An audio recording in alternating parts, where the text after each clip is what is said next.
Welcome to our channel. I wanted to look good for Juliet. Ralph Fiennes and Juliette Binoche reunite for the return. I'm in the Union Club in Soho with Ralph Fiennes and Juliette Binoche discussing the return, Uberto Pasolini's film about Odysseus's troubled reunion with his wife Penelope after 20 years' absence. It marks the two actors' third cinematic collaboration following a best-forgotten Wuthering Heights in 1992 Fiennes' feature debut, and the career-making, multiple Oscar-winning romance The English Patient in 1996, in which Binoche's vivacious Quebecois nurse tended Fiennes' burnt Hungarian adventurer in a bombed Italian monastery. Today, Binoche is chic and playful in a black jacket and pointy boots, Fiennes ruminative in a baggy suit and trainers, and there's an easy rapport born of their 33-year friendship, even though they conform almost comically to the stereotypes of the passionate Frenchwoman and the reserved Englishman. This emerges most strongly when we discuss the physical transformation that Fiennes, now 62, underwent to play Odysseus, honing a body that is lean, gnarled, and muscular, and on display for much of the story's 2-hour running time. It was important to me, he says. I knew I was going to be not wearing much in the way of clothes, just a blanket and a sort of loincloth thing. So, I wanted to look plausible as someone who's a fighter, a soldier, a sailor. Come on, Ralph. Come on, says Binoche, 61, with a grin, poking his bicep with a finger. You also wanted to look good. I wanted to look good for Juliet, he concedes with a pained smile. And eventually for other women, she smirks. I love teasing him, Binoche says. And he is so easy to tease. Fiennes was Oscar-nominated for Schindler's List and won a Tony Award for Hamlet between his first and second collaborations with Binoche, while she won the Volpe Cup and a César for her role in Three Colors, Blue. And a lot of life has happened to them since then. Binoche received her own Oscar nomination for the popular hit Chocolat and has balanced arthouse and commercial projects, including stage appearances in London and on Broadway.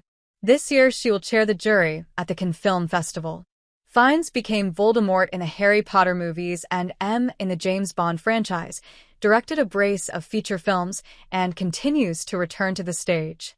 He's missing the French premiere of The Return in June because he'll be in rehearsal for David Hare's play Grace Pervades as part of the season he is programming at the Theatre Royal Bath. He's also trying to tempt Binoche to act with him on stage in a play about Chekhov and his wife. Personally as well as professionally, things have changed since 1992. Fiennes left his wife Alex Kingston for Francesca Annis in 1997 and has jealously guarded his private life since the latter relationship ended in 2006. Binoche had a son in 1993 with scuba diver Andre Halley and a daughter in 1999 with actor Benoit Magimel. Fiennes, whom I first met in 2006, maintains an earnest seriousness throughout the conversation, but there are two moments when he looks genuinely happy.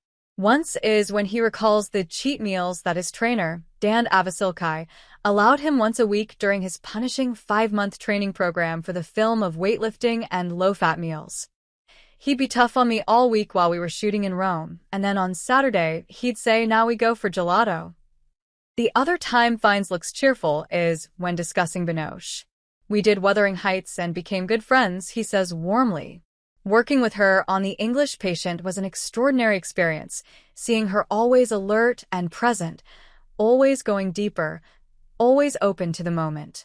There was a sense of joy in coming back together to do this The Return, and we are talking about it very seriously here, but we didn't go through it all puff-faced and weepy.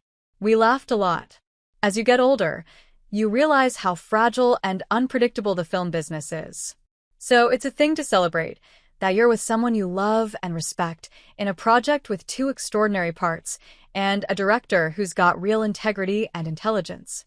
Pasolini, who started out as a producer for David Putnam and also produced The Full Monty in 1997, began writing The Return in his head 30 years ago and initially approached Fiennes to both direct and star in it in 2011. Fiennes thought this would be too demanding and that Pasolini himself should helm it, as he had such a strong vision of the story. The project stalled until Fiennes and Binoche found themselves simultaneously in Savannah, Georgia, in 2021, where he was filming The Menu and she was shooting HBO's The Staircase.